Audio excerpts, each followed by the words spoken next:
liggéey bi nga xam ne rek moom moo ko tax a toog fii nii ginnaaw bi ñu jógee ci loolu nag dañuy daal di ñëw ci APR mi nga xam ne mi ngi doon fêté 17 ans ni ki démb mu daal di génnee ab communiqué bu gudd sax daal di daw yaram ndeysaan ñu daal di ciy tudd rek seen parcours bi ñu tàmbalee ba ni ñuy accès ci nguur gi ba sax ni ñuy jógee ci nguur gi ba nekkaat jamono ji di ko wutaat daal di fàttali rek li nga xam ne moom moo di seeni valeur ak li nga xam ne moom moo leen di boole ak booloo bi nga xam ne rek war nañ koo def ngir mën a atteindre waat seeni objectif waa lii ñu bëgg nga dellu si ci. waaw le 1er décembre 2008 la ñu créé woon APR. par le président Macky Sall. tey jii wala démb le 1er décembre 2025 day nekk 17 ans donc mu nekk 17e anniversaire bi nga xam ne kon gannaaw ba ñu taxawalee parti politique bi nga xam ne ki ko taxawaloon mooy président Macky Sall loolu sax tax na kon les échos bi nga xam ne moom tamit tey da see daal di taxaw sax indil ñu ay fàttali yu bëree bëri ndax dañuy fàttali sax gannaaw ba ñu créé parti bi si atum 2008 3 ans après aussi gis nañu ne ñoom aussi si la ñu daal di jëlee li nga xam ne moom moo di nguur gi gannaaw ba ñu jëlee nguur gi en 2012 aussi def nañ li nga xam ne moom moo di fukki at ak ñaar si li nga xam ne moom moo di pouvoir bi si noonu tamit gis nañu ki nga xam ne moom moo nekk président Macky Sall si ab li nga xam ne moom moo di ab tweet bi nga xam ne def na ko di souhaiter ses vœux chaleureux ñi nga xam ne kon ñoom ñoo nekk ay sympathisants am rawatina ay militants am ñi nga xam ne kon ñoom ñoo koy faral di topp bu baax a baax moom président Macky Sall nag gannaaw loolee nga xam ne kon publié na ko nag muy ab message boo xam ne message bu am solo la jëmale ko si ñi nga xam ne kon ñoom ñooy ay militants am ngir fàttali leen rek cofeel ak mbëggeel bi nga xam ne kon dox na seen diggante di ko daal di renouveler beneen bi aussi mooy muy fàttali rek ngir ñu daal di wëyal bu baax a baax li nga xam ne moom mooy action yi nga xam ne kon parti bi nga xam ne moom moo di APR mu ngi koy daal di mëne si wàllum politique ngir ñu relever li nga xam ne mooy ay défis futurs comme ni mu ko daal di waxee si tweet bi nga xam ne def na ko fi mu ko daal di daanale nag moom moo di ensemble pour un Sénégal prospère et solidaire loolu nag la daal di bindi soxna Kumba.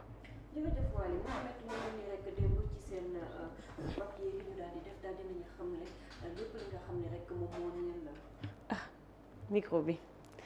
ginnaaw bi nga xamee ne nag génnee nañ seen communiqué di souhaiter leur meilleur vœu ak anniversaire seen 17 ans daal di la ñuy wax seen parcours wax li nga xam ne jot nañ ko liggéey ci Sénégal waaye itam di xam le ni que seen li leen boole moo ëpp li leen tàqale ban jàngat nga am ci boobu la texte. waaw xam nga booy xool si ñaar fukki at yi weesu soo ma laajoon ñaata parti ñoo la gën a marqué mën naa wax ne ñaar yi ñoo ma gën a marqué muy APR ak Pastef. parce que non pas seulement ñoom ñaar ñoo mujjee jël nguur fii nii Sénégal mais nu ñu accéder au pouvoir la démb ci président Macky Sall mu ngi koy wax 1er décembre 2008 2012 nga jël nguur daanaka ñeenti at nga opposé wu si ni nga opposé at ni nga accéder au pouvoir au deuxième tour Macky 2012 d'abord Benno Bokk Yaakaar nga gouverner pendant 12 ans avec Benno Bokk Yaakaar loolu maanaam si trajectoire politique bi dafa nekkoon loo xam ne ni jamono jooju chance am na si opportunité am na si parce que Benno Siggil Sénégal Benno Tanor ak Niass biñ taxal ko amee loolu opportunité la mu exploité ko jàll mais quand même si wàllum parcours politique en 4 ans d'opposition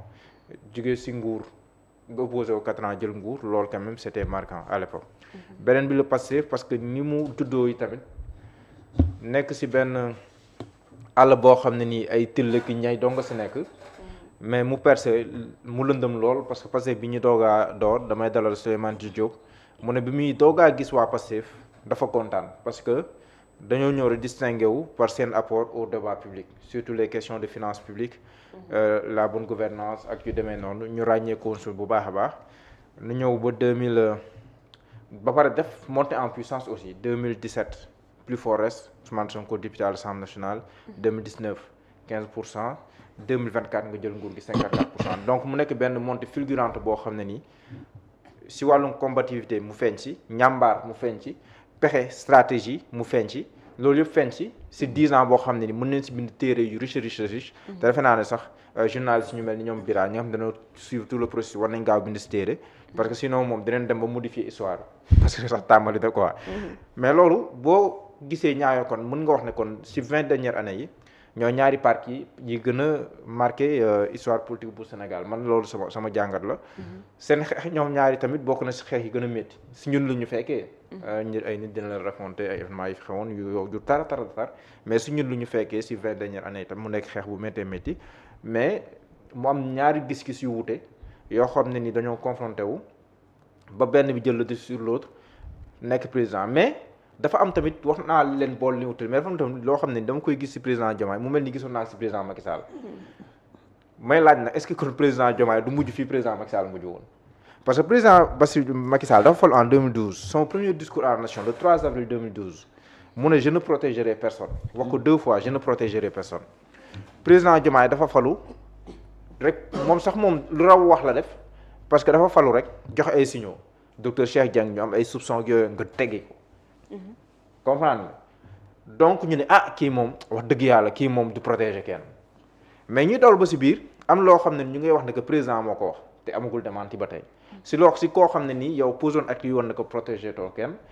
lii Bira doon wax su ma ko méngaloo ndax c'est le système wala ndax nit yi nooy soppeeku bu nekk au pouvoir. en tout cas c'est encore prématuré pour ma ne fii président Macky Sall jaaroon ak volonté bi mu wane woon bi muy lancé CREI yi ak yu demee noonu wane woon volonté teg Mimi Touré ministre de la justice ak yooyu at fi mu mujj ndax nekkul président Diomaye si yoon boobu la nekk parce que reddition des comptes boo xoolee dafay tourner au ralenti déjà même dossier yi dem sax devant le pôle judiciaire financier ak yu demee noonu nekkul dossier par rapport ak ñoom li ñu doon wax dossiers yi ñu doon xaar ak yooyu noonu yëpp est-ce que kon si wàllu woowu le président Diomaye ne va pas vers fii président Macky nekkoon loolu c'est une question beneen bi aussi en matière de rupture li ñu doon xaar seen diggante ñoom ñaar est-ce que réellement ñu ngi sentir rupture dëggantaan est-ce que ñu ngi sentir rupture est-ce que ñu ngi sentir ne que président Diomaye bi mu faloo rupture beeg yooyu noonu donc yooyu noonu yëpp après da ngay naan am na lu leen taaxle certes mais am na loo xam ne moo ni wutale mais quand même li si heureux mooy APR bi mu faloo moom dafa fidèle à sa conduite ba léegi le parti Pastef aussi fi mu taxawoon la taxaw yoonam la nekk di jël kon bu ñu xool différence par rapport ak président gis-gisam ak yooyu noonu est-ce que da ngay nekk au pouvoir am yeneen réalité yu taxaw Sonko moom nee na gëmul raison d'état gëmul yooyu noonu yëpp mais président moo waxaguñu xalaatam si loolu est-ce que nekkul dafa ñëw au pouvoir am yeneen mbir yu mu gis yoo xam ne wute na ak la mu xamoon bu nekk opposition ak yooyu yeneen réalité yu taxaw léegi muy jouer si war a gérer des équilibres parce que yor réew tamit c'est gérer des équilibres est-ce que loolu moo ko yóbbaale ba ñenn ñi xameetuñ comme déet loolu yëpp tamit ay laaj la yoo xam ni am na mais fu man aussi l'APR c'est une belle histoire de la politique sénégalaise parce que jaar-jaar bi ak yooyu noonu ba pare aussi man li may gën a retenir ci président Macky Sall aussi mooy li Embalo def amaana moom mënoon na koo def amaana te pourtant defu ko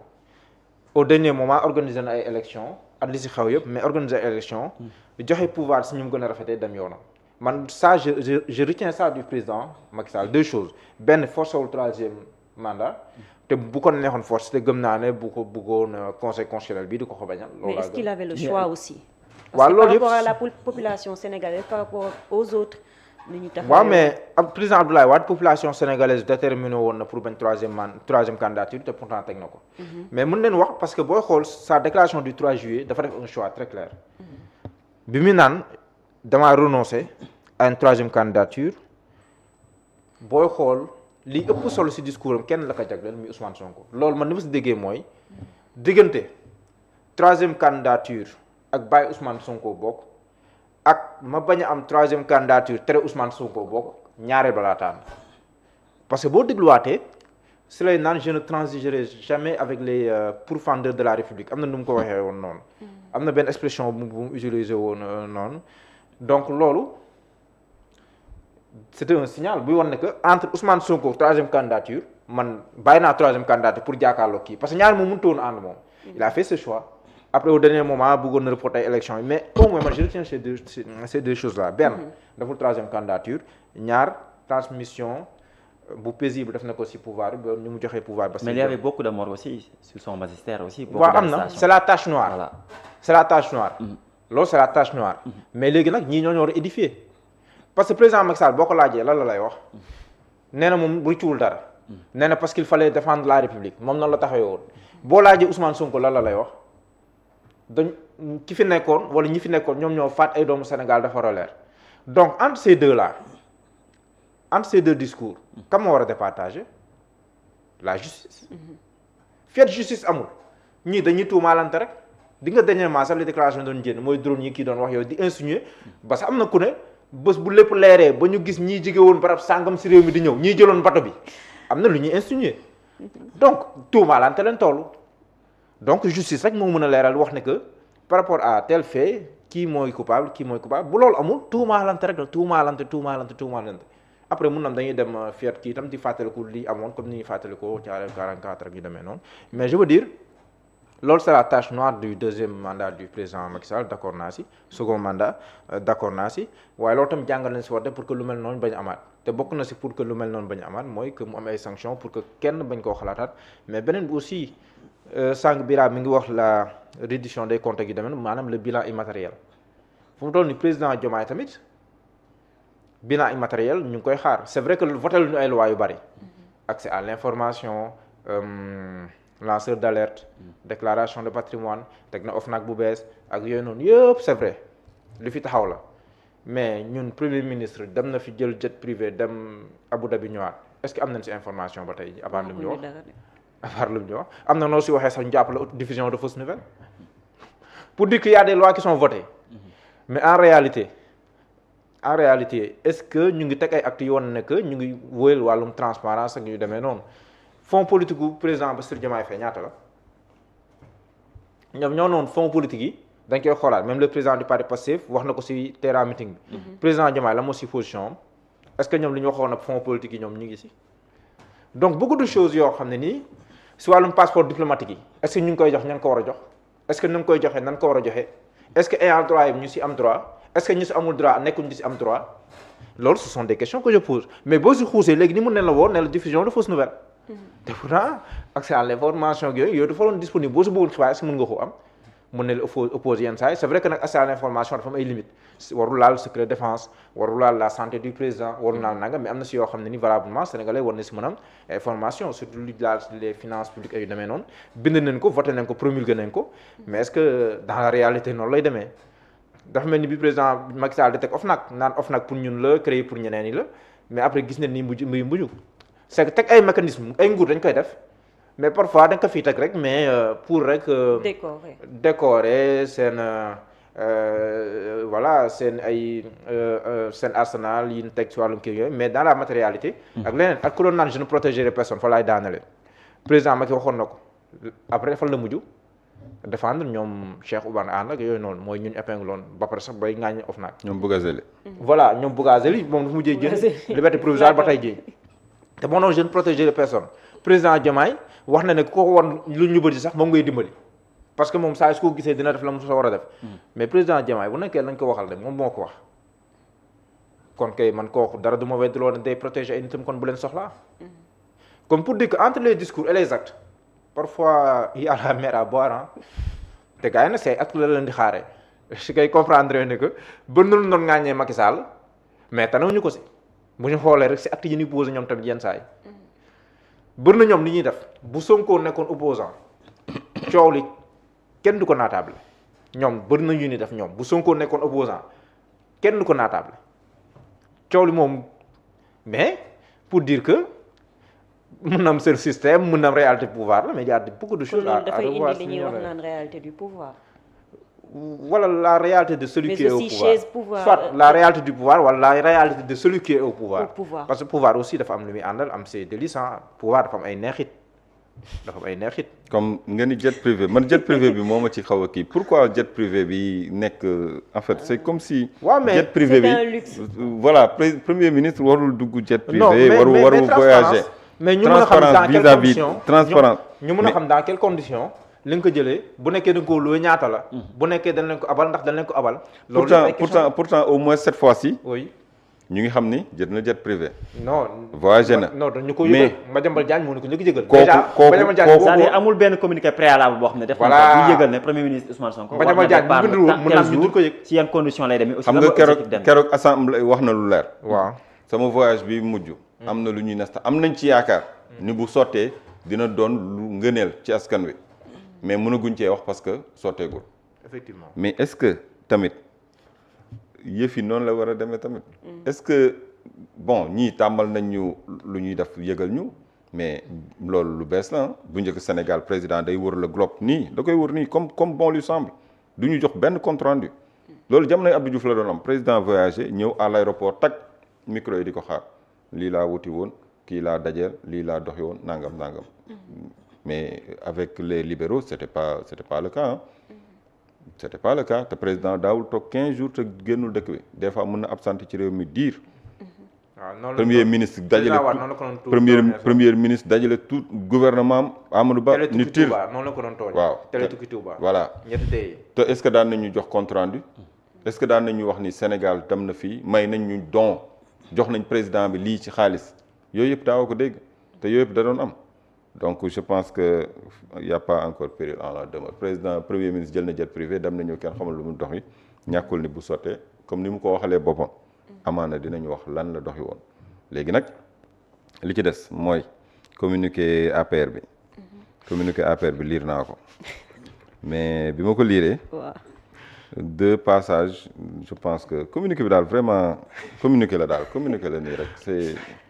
li ci am solo daal mooy wax nañ le 1er décembre 2008 affligé par les graves dérives du pouvoir noyé dans un profond désespoir social des Sénégalais décidèrent avec foi et conviction de se soustraire du renoncement mais également du pessimisme ravageur communiqué bi nee na lii muy wax nii c'était en 2008 ci lañ créé ñoom seen parti mais mel na ni moom bi muy génn ci nguur gi lii nii yii muy souligné nii lii moo ko fi jële yii muy souligné nii mel na ni moom moo ko fi jële te nee na moom ci contexte bii lañ ko fale mais kon faudrait revoir la chose léegi leneen li ci ëpp solo nag du loolu li ci ëpp solo mooy moment bi muy ñaax ñoñam ñi des APR di leen xamal ni gore leen te bañ a dem parce que boobu moo ëpp solo parce que mu ngi naan leen nous devons xanaa Moussa am na fu mu koy waxee de mais daal foofu daal laa xam ni communiqué bi daal soññ naa leen dimbali leen rek bu leen soññ na leen lool soññ na leen. baa yëgul ne est-ce que yëgul ne mi ngi jël rek. non parce que après est-ce que am na ko fa desati. xam naa daa gis ne mi jël na lépp. waaw la bëreetul. nee nañ li leen boole moo ëpp li leen di tax. non xam nga moment bii muy expliquer ay dérives yi amoon jamonoy 2008 ba tax mu créé parti am mais nit ñi ñoom dañu bëgg a fàttaloo Sénégalais que ni Macky Sall 2008 la créé APR mais Macky Sall 2000 bi Ablaye Wade jëlee nguur gi ba 2008 Ablaye Wade 12 ans la def au pouvoir 8 ans yi Ablaye Wade def au pouvoir moom Macky Sall ñoo ci ànd. mais Macky Sall buy expliquer day mel ni Ablaye Wade da doon def lu ko neex mu xëy suba créé parti dindi fi nootaange indi fi lu bees alors que Ablaye Wade li mu def 2000 ba 2008 ñoom moom Macky Sall ñoo ko ànd bu ñuy wax maire ngemb Macky Sall moo maire ngemb jële gi ñu ko jëlee assemblée nationale. ci la créé parti am. ànd ak ay frustré jël nguur gi te bi muy jël nguur gi daf ñu gëmloo des miracles yoo xam te ne ñu bëri dañ ni comme ci Ablaye Wade la nekkoon jóge fa c'est parce que bu ñëwee lépp lu fa bonoon moom daf ñu koy dindil. mais apparemment Macky Sall bi mu ñëwee li mu def mooy recycler l'équipe de Wade les dignitaires de Wade les libéraux ñoom rek la recycler waat. ci biir APR ñoom la recycler waat ci ba ci Omar Sarr bu ñu ku la waxoon Omar Sarr na nekkaat ministre de la République. ku la waxoon Aliou Sow dina nekkaat ministre de la République. ñaata ministre Abdoulaye Wade ñoo nekkaat après ministre ci Macky Sall. ak sax fi ñu jaar ak moom. waaw donc nga war a xam ni kon yooyu yëpp peut-être bu koy rappeler ci seen anniversaire bi mais comme li ma la wax rek li ma ci jàpp daal mooy ñaax bi muy ñaax ak soññ gi mu leen di soññ. di leen wan ni peut-être yëf yi metti na waaye da ngeen war a gore. donc nee na daal xam nu ko en conscience qu'au-delà des vicissitudes et autres lan contingences nous devons garder à tout moment à tout instant notre posture de dignité et d'honneur. waaw maa nan gore daal. bu ñu garder suñu posture de dignité et d'honneur waaw nous devons garder notre posture de dignité et d'honneur. Au-delà des vicissitudes et autres contingences nous devons garder à tout moment notre posture de dignité et d'honneur. mais wax nañ itam si nooteel bi nga xam ne ñu ngi jàpp ni Sénégal ñu ngi koy dund par rapport ak liberté d'expression. nit ñi amatuñu Macky Sall li mu def ci liberté d'expression li mu def ci nooteel kenn da ko mën a def. instant yi kay fi ñu toll nii man li ñu doon gënal daal mooy anniversaire yeeg yooyu yëpp. parti c'est comme une armée. elle a besoin de capitaine. mais Sonko neen dañoo war a dissoudre APR. non APR bu ñu doon xool li mu fi def bu dee Pastef dañ ko dissoudre woon ba naan ex Pastef. ci base yi ñu ko tegoon. ci base yi ñu tegoon ne dañuy dissoudre Pastef base yooyu bu ñu ko génnewaatee tey APR du fi des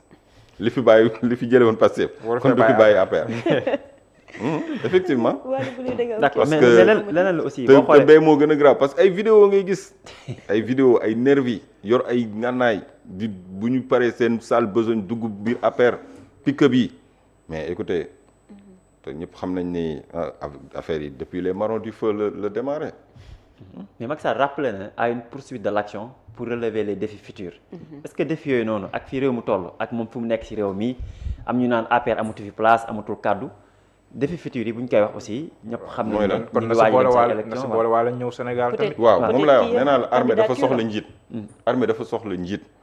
li dafa war a teew nit ñi di ko gis mu leen di soññ di leen ñaax te jiitu ci xeex bi. mais xeex bi mënoo ko def par WhatsApp quoi mënoo ko def par ay tweet non da nga war a ñëw yor mbir mi te man jàpp naa ni égoïsme bi nekk ci géopolitique bi moo fi war a dañ. jiite parti politique rek ni sama moomeel la sama patrimoine la siège bi maa ko moom.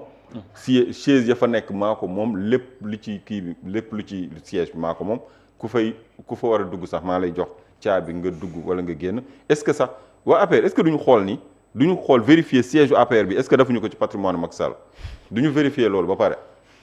non il faut que ñu vérifier parce que APR nan la nekkee parti APR yaa ko Macky Sall mais APR du PS de APR du PS du ma ne APR c'est égal PDS mais sorianto wuñu sorianto wuñu APR nañu xool siège ba ñu tabax ni dañoo cotiser fan la cotisation ak kan moo cotiser ak ci ban tour la ñu def siège bi ak kan moo terrain bi ñu koy jënd ci Dakar Dem Dikk nan la procédure yi demee dañ ko leeral pour xool APR kan c'est APR égal APR égal Macky Sall APR égal Macky Sall APR kan moo fa nekk keneen à part Macky Sall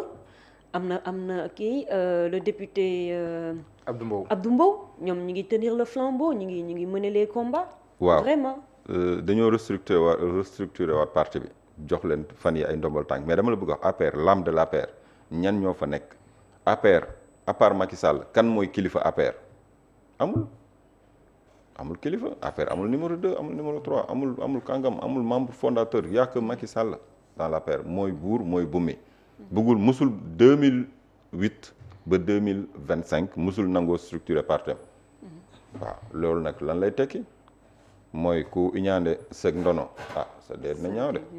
dañu war a bàyyi affaire parti personne yooyu la ñu war a bàyyi parti du yëfu jëmm du yëfu doom du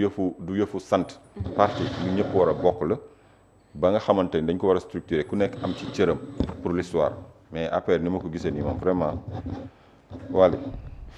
APR a ngi noonu daal mu ngi noonu boobu moo nekkoon ñetteelu ponk